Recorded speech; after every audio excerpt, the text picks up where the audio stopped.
Me a gig. So if you wanna change the power setting, for example, if you wanna your camera to standby, go to menu, go to the last page, go to power management. Here auto power off. 2 minutes is up to you. Normally I think 2 minutes is more than enough for me. After 2 minutes the camera will be off, and if I just like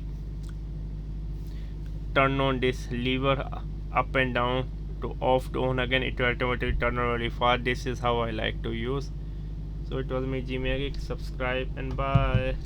You can check out my channel MBA Market Business Africa, where I talk about my African business journey and give you tips and tricks on how to start a business in East and West Africa.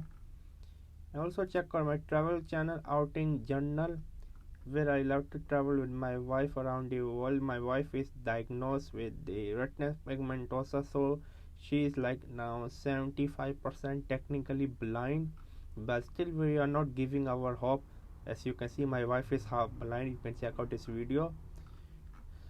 Also make sure to check out my Spider-Man review. This is Outing Journal. Also check out my online travel magazine Outing Journal, where I love to write about travel article, travel story, for example, such as this one. I love travel writing. I want to become one of the best travel writer out there. And I'm also teaching on Skillshare. Please check out Skillshare. I'm giving you a 1 month free trial. Here's my course on Skillshare. More courses are upcoming on Skillshare. I'm teaching on Skillshare. And also check out my courses on Udemy. Yes, my courses on Udemy, I have around 4 courses, over 20,000 students. Most of my courses are going quite well. Make sure to support me on Skillshare and Udemy. That's all. Keep going on. Never stop learning. Learn until you die.